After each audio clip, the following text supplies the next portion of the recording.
Good afternoon, everyone. We're really excited to present our first webinar of European Guanxi. I'm Marina, and I will be today's moderator. As this is our first webinar, the President, Patrizia Kogo, will briefly present European Guanxi. Thank you, Marina. Hi, everyone. I am Patrizia Kogo, one of the co-founders of European Guanxi and its president. Thank you so much for joining us on this special occasion. It's been only 6 days since our official launch, and we are very proud of the incredible response we have received. Around 150 people follow us on Twitter, 400 on Facebook and LinkedIn respectively, and 600 on Instagram. This wouldn't have been possible without the excellent work done by the strategic communication team, and in particular, its head, Alessia Paolillo. Thank you. On top of that, we have also received more than 100 membership requests, and tomorrow we will contact everyone to proceed with the enlargement of European Guanxi. Having said this, I wanted to take the chance to explain you briefly the genesis of this project. Marina, the Secretary General, and I were planning our stay in China as we were about to start a master's degree there. And we realized that there wasn't any entity or platform that gathered the European diaspora in China. So I told her, why don't we create it ourselves? To be honest, she looked at me horrified at first, as she was more than aware of the magnitude of the enterprise. But she didn't hesitate, and together we developed this idea further. After brainstorming the foundations of the organization, the objectives, its structure, its logo, its name, we started contacting young European people with whom we knew we shared a common interest in China and Sino-European relations. And without realizing it, by August 2020, we were able to form a team of 14 people that intensively discussed and shaped European Guanxi to what it is today.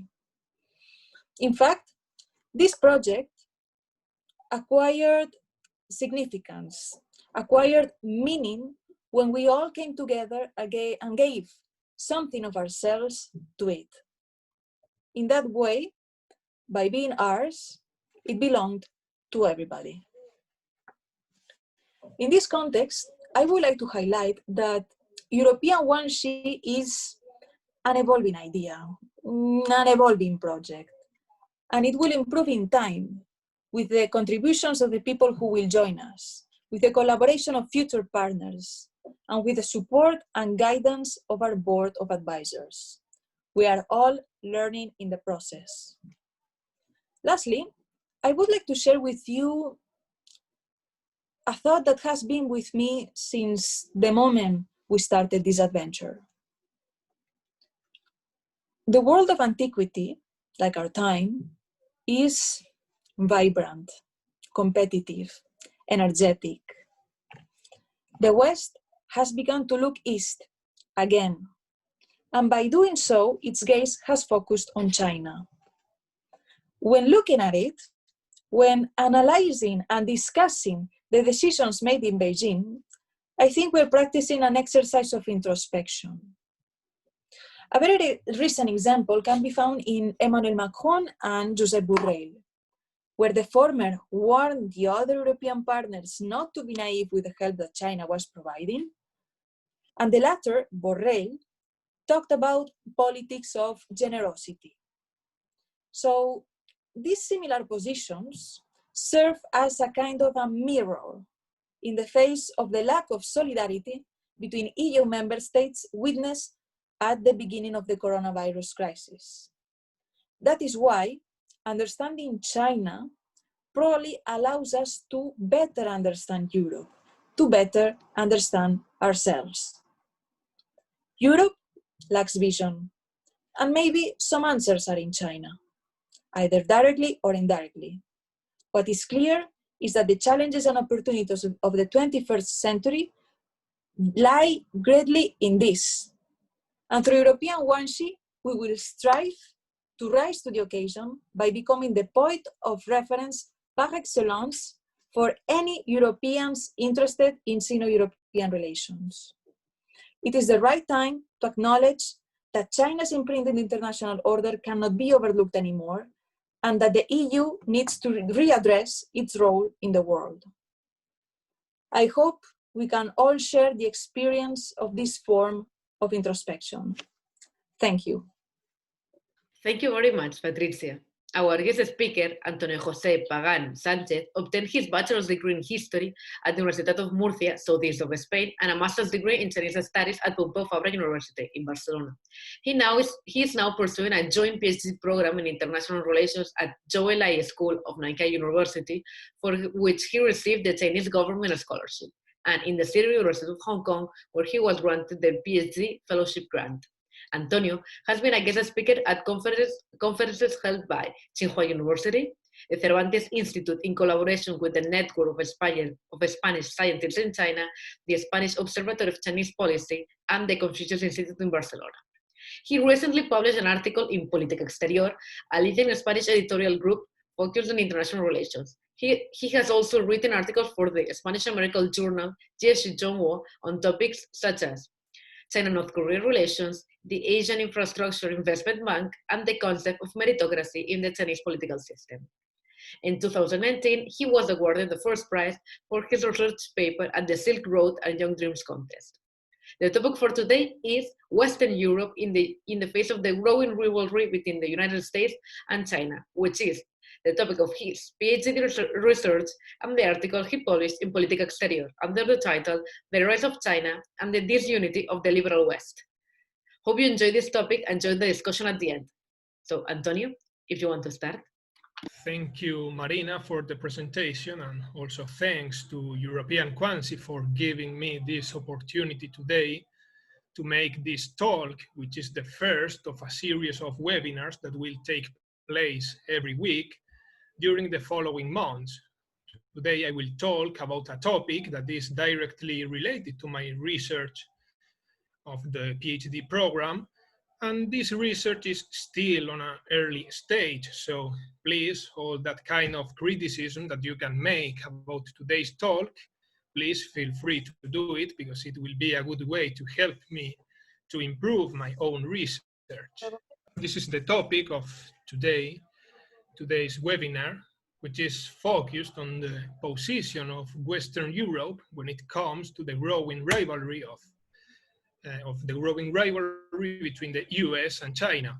And this rivalry was growing and was increasingly strained after the outbreak of COVID-19, but this rivalry and this strained relationship was present already before the outbreak of COVID-19. And this happened because there were some structural problems in this relationship. And if we want to understand them, first we have to go back more than 2,000 years ago to see something that already happened in the past. He is Thucydides. He is considered as the father of history, and 2,500 years ago, he tried to explain the origins of the Peloponnesian War. And he said that there was a declining power and there was a rising power. The declining power was Sparta and the rising power was Athens.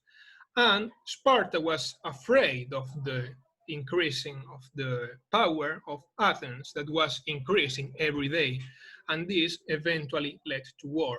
And today we are in a similar situation. We are in a situation of power transition between a declining power, which is the United States, and a rising power, which is China.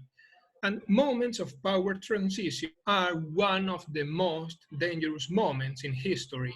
Of course, it doesn't mean that today's moment of power transition will eventually lead to war, but it seems increasingly clear that China's rise is going to undermine over the long term the power of the United States in all kinds of fields, economy, politics, diplomacy, the military, technology, in everything.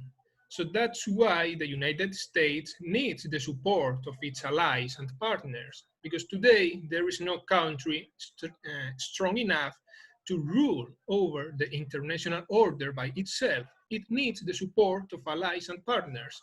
And that's why I think that focusing on Western Europe is so interesting and so important to shed some light on the prospects of the future of the leadership of the United States, because Western Europe has historically been very close to the United States, not only in terms of interests, but also in terms of values.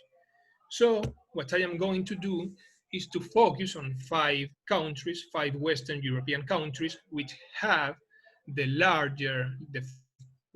5 largest European economies, which are Germany, the United Kingdom, France, Italy, and Spain.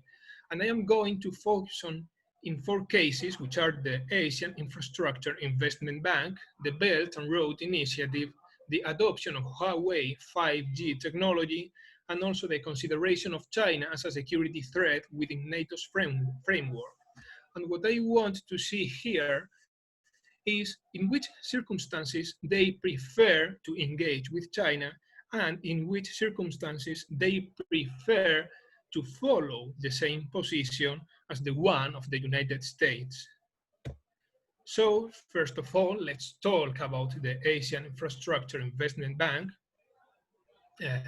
This bank was announced 6 years ago, and it was very important for the Asian region because according to the Asian Development Bank, the Asian region was going to need around 800 billion US dollar per year between 2010 and 2020 in order to build infrastructure, to build some electricity plants, to build all kind of infrastructure that was needed in that region.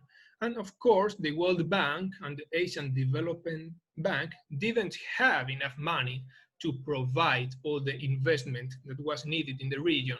So China thought that it was a good idea for the region to create this bank. But the important and the interesting thing here from this topic perspective is that on the first hand, this bank was going to increase the voting power of China on the Asian region when it comes to multilateral institutions. Because before, the voting power of China in both the International Monetary Fund and in the World Bank was below as it should be if we compare it with the real size of Chinese economy. So after the creation of this bank, as you can see in this image, the voting power of China in this region increased to the point that some analysts consider that this bank was going to be over the long term a kind of challenge to Bretton Woods institutions. I mean the World Bank and the International Monetary Fund. And the United States tried to keep its allies away from the bank. But the United States failed, and these 5 Western European countries eventually decided to join the bank as founding members. And what is more, it was the United Kingdom, which is like the closest European ally of the United States, the first European country that announced its willingness to join this bank. So in this case, in the case of the Asian Infrastructure Investment Bank, we can see that there were no security concerns about that when it comes to Western Europe, and they prefer to focus on economic opportunities provided by that bank. But this thing will change in the following cases that we are going to analyze. The second case is the Belt and Road Initiative. This initiative was proposed by Chinese President Xi Jinping in 2013, and it is aimed at providing money for projects of infrastructure that would eventually connect the Eurasian region, that region that connects Europe and Asia, building all kinds of infrastructure like ports, airports, high roads, everything. But the problem here is that the European Union tried to like to create a common position of member states. But it was not possible for the European Commission to succeed in this aspect, and some countries, mostly in Eastern and Central Europe, have decided to join this initiative, but Western European countries, most of them have not been willing to join it because they consider, as, together with the European Commission, that eventually this could be a problem and a challenge when it comes to the unity of Europe and the unity of the member states of the European Union. So what we see here is that four out of 5 countries selected didn't take part in the Belt and Road Initiative. We have the United Kingdom, Spain, France, and Germany, and only Italy wanted to take part in the initiative in an official way. I mean, to sign a memorandum of understanding with China that would officially include Italy as one of the participants in this initiative. This initiative was also criticized before by the United States, and the United States is lucky in some way because most of Western European countries were not willing to take part in this initiative in an official way. But the problem here for the US is that they refused to take part in the initiative, but not because they were taking into account like what could this imply for the leadership of the United States over the long term. Their main concern was that it could be a challenge for unity of the European Union and to Europe in general, and that's why they didn't join that initiative. But in Italy, there was a moment in which there was a government between the Five-Star Movement and also the North League, which had some kind of strained relations with the European Commission. And in order to show that they were sovereign, a sovereign state, then they decided to join this initiative against against the opinion of the European Commission. But the important aspect here is that this is the first time in which we see that security concerns start to appear in the way that Western Europe engages China. And that's why 4 out of the 5 countries selected were not willing to take part in the initiative.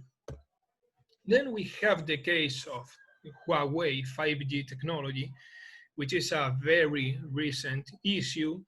And as maybe all of you already know, Donald Trump has been very critical of this technology provided by Huawei and other Chinese companies because Trump and the United States government think that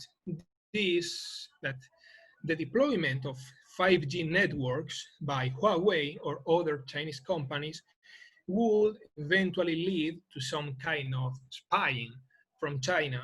And that's why the United States has been putting a lot of pressure on on its allies around the world in order to keep them away from the adoption of Huawei technology. And the interesting thing here is that Marina said before that I published an article 4 months ago in Política Exterior that also talked about this issue. And 4 months ago, this picture would look very different because 4 months ago, there was no country willing to follow the United States in that position of imposing a ban or a veto of the adoption of Huawei 5G technology. But things have been moving very fast recently, and now we can see that both the United Kingdom and France have a kind of similar position to the one of the United States.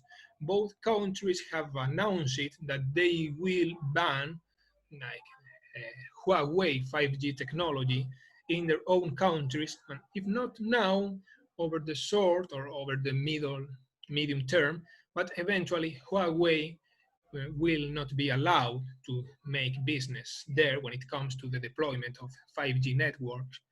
And it seems that Germany is also following them in some way.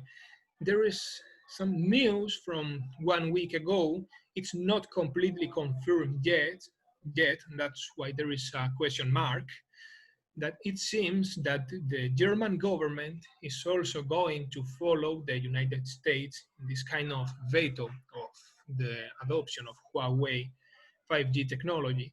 In case of Italy, there is no official veto from the government, but some companies, some private companies are announcing that they will try to avoid the participation of Huawei in their network. So that's why I choose the yellow color. And in the case of Spain, there is no announcement made by the government about an eventual veto of the adoption of Huawei's 5G technology.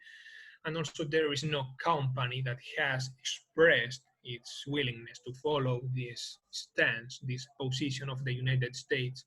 So what we see here is that 3 out of these 5 European countries have decided, or they share the concerns of the United States when it comes to the adoption of Huawei's 5G technology. So we could say that security concerns are increasingly present when it comes to dealing with China from the point of view of Western European countries. And finally, we have the case of NATO, which is a very paradigmatic case, which shows to what extent the influence of the United States over its historical allies is still limited in some ways. Because in 2019, there was a meeting of NATO in which China was considered for the first time as a strategic challenge, which was a very important move from previous phases in which Russia was considered as the main challenge or enemy of the association. But this time, for the first time, China was considered as a strategic challenge. And what is more, there were some countries, which are the United States and some small allies of the US in Central and Eastern Europe, which also supported the idea of declaring China as a kind of threat in terms of security, as a security threat. But Western Europe didn't support this position, and therefore China couldn't be declared as a security threat within NATO's framework. All 5 countries chosen in this case were not willing to consider China as a security threat under the framework of NATO. So it's a great case that shows to what extent, in some cases, the influence of the United States over its historical allies is limited when it comes to dealing with China.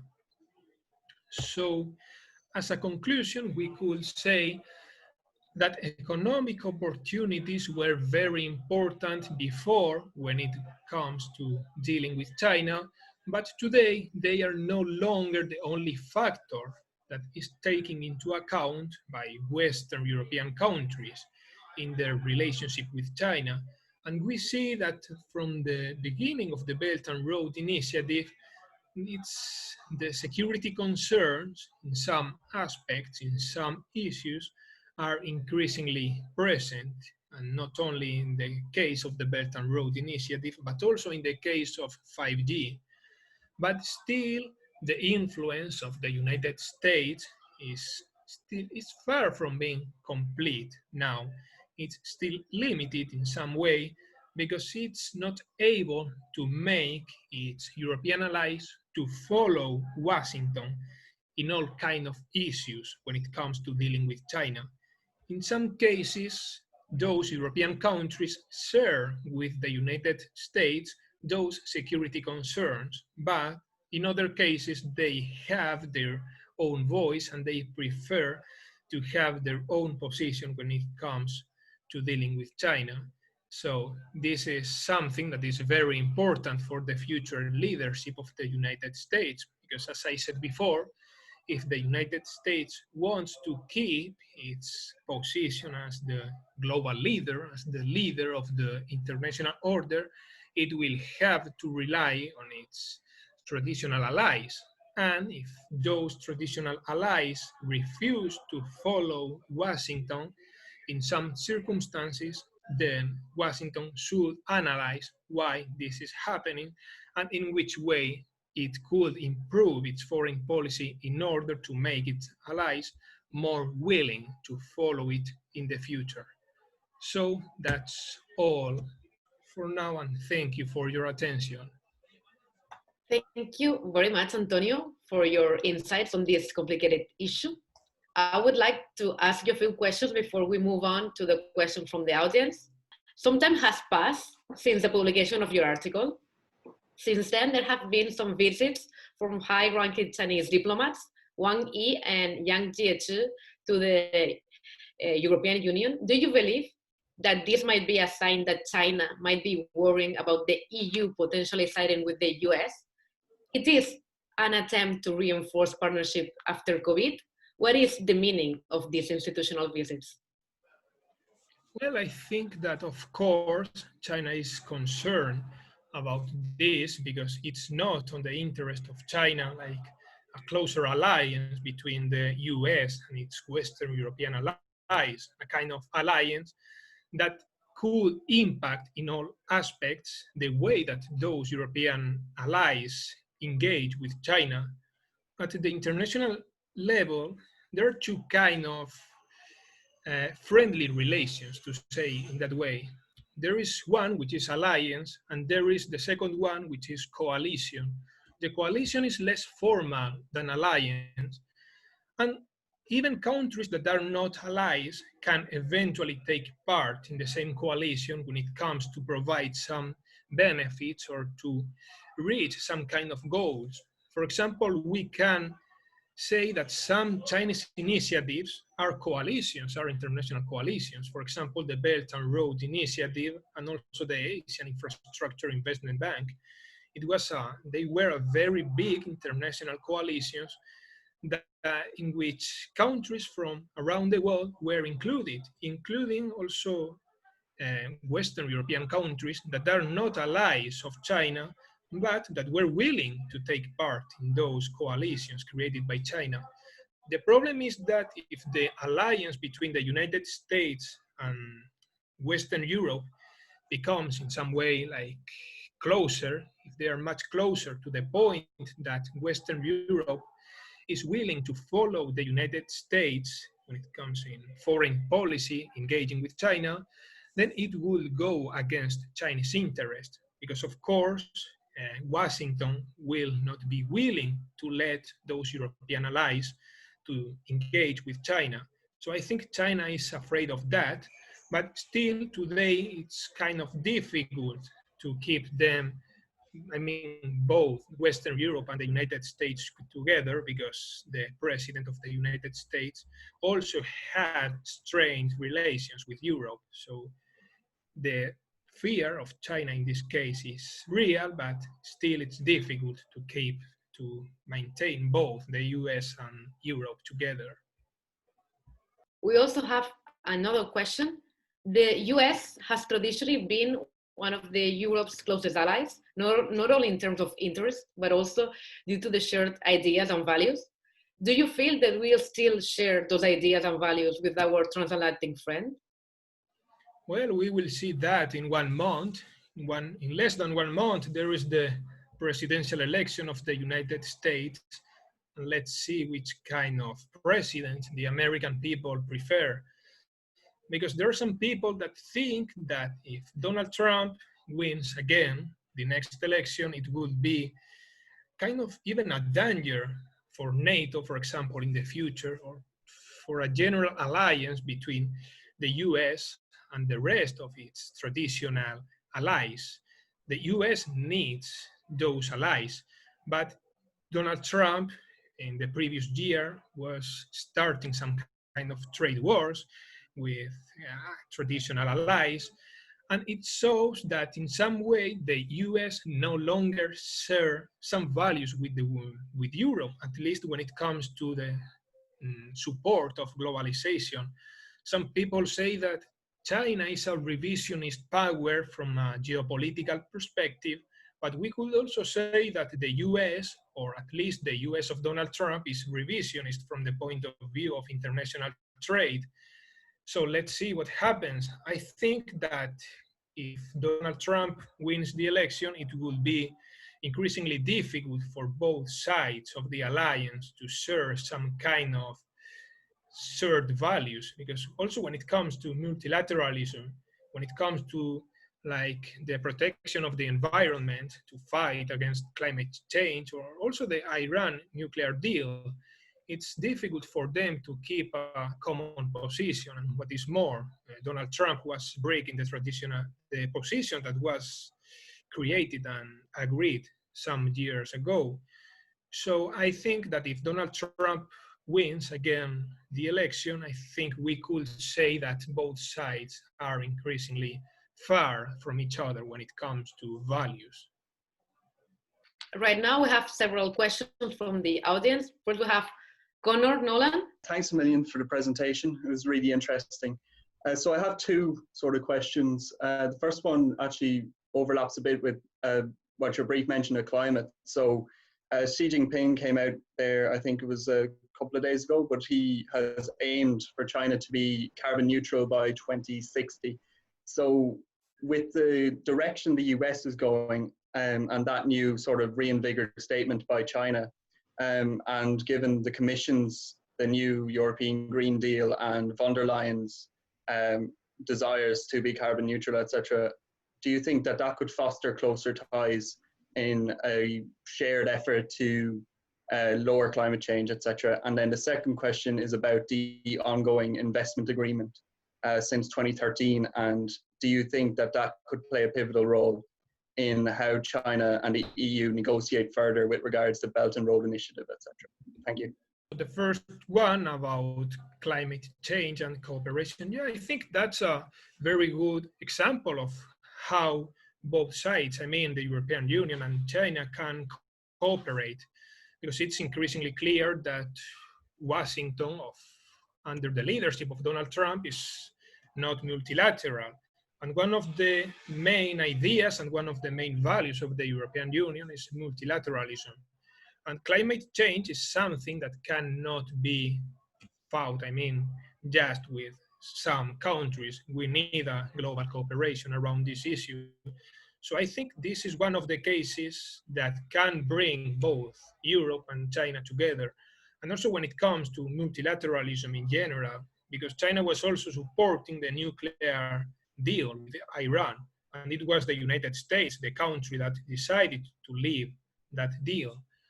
So yeah, in some aspects, I think the European Union and China have opportunities of collaboration, and those aspects, those issues are in fact those issues that keep the US and the European Union far away from each other. And the second one was about the talks, the ongoing talks of the trade agreement between China and the European Union, right? Yet I think that trade agreement is an example of to what extent it's difficult to get a common position of both sides, because it has been discussed for many years.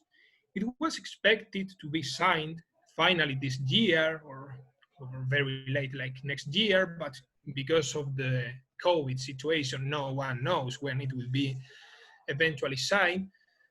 But there are still some issues that are very difficult for both sides. For example, when it comes to the access of Chinese market, because there are also different ideologies and different values. Because for China, it's part of its sovereignty to keep some sectors under the control of the state or under the control of like some state-owned enterprises. But these are not the values defended by the European Union, which upholds like free market ideas. So there are some problems, but well, who knows, maybe it can be signed soon, because there have been like 7 years of talks about these issues. Well, who knows, maybe we can be surprised.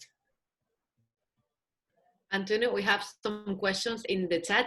Iria Fernandez is asking me 2 questions. First one, if you think that the multilateral approach that Spain is using since Minister González Laya took office has influenced our distinctive positions in the issues about 5G. And the second one, she wonders whether you can give us some insights of how the conflict between China and the US can be an opportunity for the EU in terms of monetary policy and reinforcing the euro strength.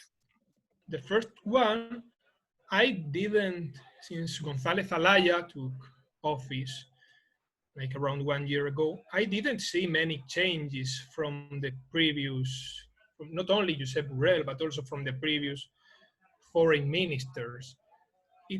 I would even say that with Alaya, there is even a kind of low level approach when it comes to China, because this is part of my research, and I have been trying to find like some information about the official position of Spain when it comes to the case of 5G technology, and I couldn't find any in-deep interview, any in-deep statement, in-deep position, nothing.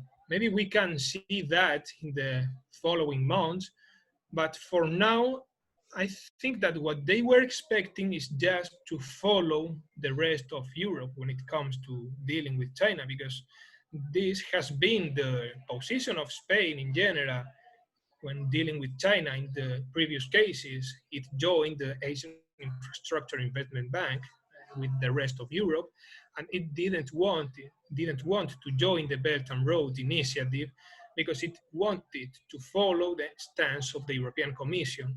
In the case of 5G, the important thing here is that maybe as long as the official position of Germany changes, maybe González Alaya and maybe the Spanish government will be more willing to take a kind of change in the official position. Because you mentioned the multilateralism, but multilateralism is also supposed to include to work together with your allies. And if your allies are taking a given approach when it comes to 5G, maybe they will be more willing to follow that approach, which could go against Chinese interest in this case. And about the second one, the opportunity for the EU in the growing rivalry between the US and China, I think it could be both an opportunity and also a challenge. The challenge comes if the European Union becomes in a kind of trap between this rivalry between the US and China, because they both are going to look for their own interest, and this could go bad for the European Union if it doesn't have a strong position and an independent view looking for European interest. Because if our own interests are decided in Washington or in Beijing, this maybe is not going to go in the interest of European people. So this is the challenge, but here also comes the opportunity. One opportunity here is that maybe we need more unity when it comes to the European Union. And it has also been seen in the bailout that was approved for recovering the European economies after COVID-19. So I think this is an opportunity for Europe, because if we are entering into a new Cold War, Europe should have its own voice according to its own interest. And as long as all member states of the EU see this, it could eventually reinforce the European Union. So yeah, it could be an opportunity for the unity of the European Union and eventually reinforce it. We have a question from Roland Freudenstein. What if Biden wins the US election, which is far more probable? In this case, the question of Europe's place between Beijing and Washington is useless, in my opinion. Europe place is firmly on the side of the democracies, including the US, but also many other countries. In my view, the big global conflict is coming to the decade will be between the liberal democracies and the authoritarian regimes. China has become a cheerleader for the latter group, so the lines are drawn, no? About the statement that Joe Biden is very likely that he will win the election. Well, let's be careful with this, because I remember that 4 years ago, there was The Economist. It elaborates a forecast according to which like Hillary Clinton had like 91% of likelihood of becoming the new president. So we should be careful with this. But still, I think, yeah, if Joe Biden wins the presidency, it could have a very big impact, not only in the way that the US relates to China, but also in the very relationship between the European Union and China. Because on the first place, it seems that there is a growing consensus between both parties, the Democrat and the Republican, when it comes to engaging with China. Both of them think that the rise of China is going to go to the detriment of American power over the long term. So they think that kind of assertive policy should be needed for the United States. But I think this policy would be different in the way that Joe Biden's policy would be more logical, because Donald Trump's policies are far from being logical under some situations. For example, when it comes to the cancellation of the Fulbright scholarship program, that could like make both people from China and the United States to stay together and to improve mutual understanding. And also when it comes to dealing with American allies, I think Joe Biden would have a more logical foreign policy when it comes in this aspect, because if you expect to get the support of your allies, it's not very logical to start some kind of limited trade wars with those allies. So this would eventually impact the European Union, of course, because for European countries today, it's kind of difficult to have a common position with the United States of Donald Trump, because the Iran nuclear deal was broken. We also saw what happened with the Paris Agreement on climate change. So for them, it's kind of difficult to try to agree in a common position with the US. But maybe with the Biden presidency, it will be much easier for them. But to the point that what you mentioned of like kind of two blocks, two walls, the democratic one and the authoritarian one, maybe that's the position of some parts of the US, but I think that position is not widely supported in the European Union. It doesn't mean that European countries will gloss over the protection of human rights abroad, but they refuse to take some kind of stance or position that divides the world into blocks in a kind of new Cold War. I think they stress both the opportunities and challenges of dealing with China, and in the same way that they can see a kind of challenge, not only in economic terms, but also when it comes to authoritarianism or other issues, they also see the opportunities for dealing with China. So I think that it will be difficult for the US to have the European Union in this kind of discourse. Now, Barbara Teixeira de Souza Senecot is raising her hand. So if you want, Barbara. Hi, thank you for your talk. I just wanted to ask, you've mentioned this before, and as we know, unity and having a single voice on anything in the area of external relations is something that the EU really struggles with.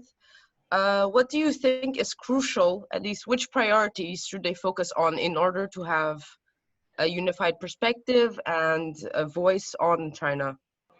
Well, I think first of all, communication is very important. We can take a look to the Belt and Road Initiative.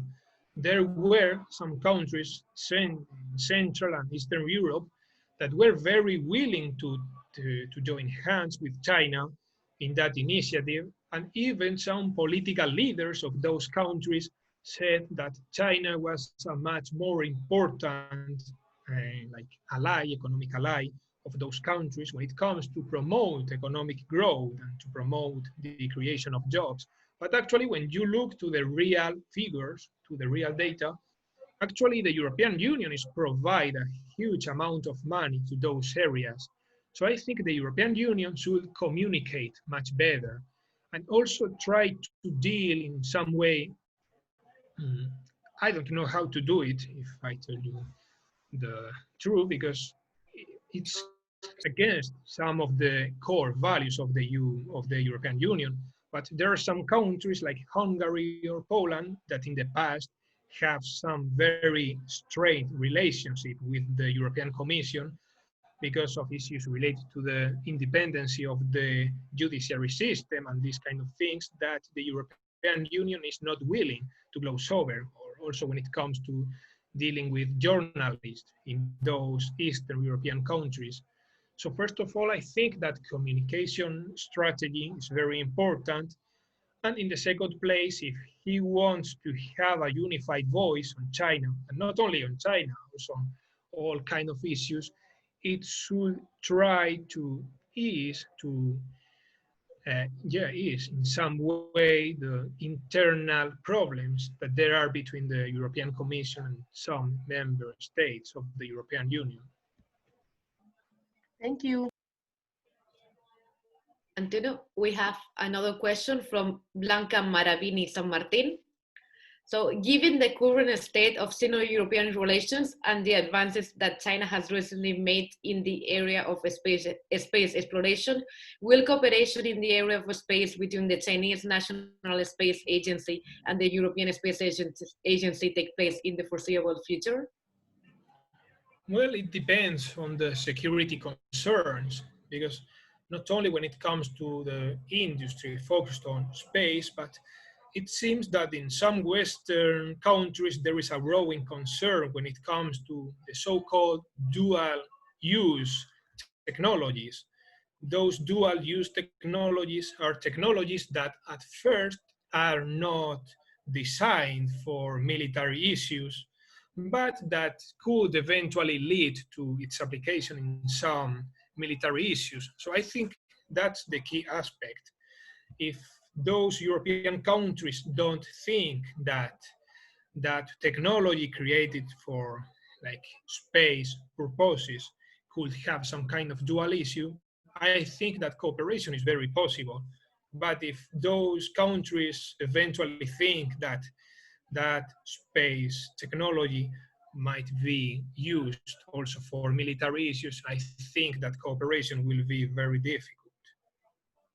Pablo Peito also wants to ask you something. What would you say are the main problems in terms of the common view about China within the European Union? You mentioned communication, but do you see structural problems in terms of visions, in terms of strategic cultures between member states or regions between the European Union that go beyond the communication strategy? Thank you. Yeah, of course, there are some structural problems and there are some economic interests. If some countries in Central and Eastern Europe think that it's on their own interest to deal with China, it seems increasingly clear that they will do it, even if that goes against the official position of the European Commission. And we have been looking to that in Greece with the Piraeus port. Greece needed a lot of money for investment. It needed to create a lot of jobs. The unemployment there was huge, and they needed that money. And actually, it was the own European Commission that was forcing Greece to privatize some kind of its more important sectors of the economy. So Greece had no option than to have this deal with China, according to which China took control of the Piraeus port. They increased the capabilities of that port. They made it bigger. Actually, the economic activity there has increased a lot, and that was positive for Greece. So it's kind of an example of this structural aspect that couldn't be glossed over. Even if you make a very good communication, if you are not going to provide enough money to the Greek government to help people to leave unemployment and to create new jobs, they are going to find that money away. And also when it comes to build some roads and railroads between some Eastern European countries, for example, Hungary, Poland, also connect them with Greece, they need that in order to promote growth and in order to promote trade within them. And if the European Commission is not building that communication channels, then other countries are going to do that. So that's, is another thing that should be taken into account. Not only communication, but also provide all necessary resources in order to keep those countries away from breaking the official position and the unitary position of the European Union. Okay, thank you. So we are reaching the end. So if there is a final question, we will take one. Okay, we have this last one. The question from Felix Bashan was referring to the security challenge about NATO. Will we see China as a new nuclear challenge? Well, it depends on what's the relationship that the West in general and China have. I think China won't be a nuclear challenge as long as you don't consider China as a military threat. This comes from a constructivist understanding of international relations. Why do we, for example, Spanish people, think that North Korean nuclear program could be dangerous for us, but we have France, which is a nuclear power very near to us, and we don't consider them as dangerous for us? And in the same way, the United States think that the North Korean nuclear program is dangerous for them, but not the one of the United Kingdom, because the United Kingdom is an ally of the United States. So I think it depends not only on the nature of China as a nuclear power itself. It depends on in which way we are going to or they are going to focus their relationship with China.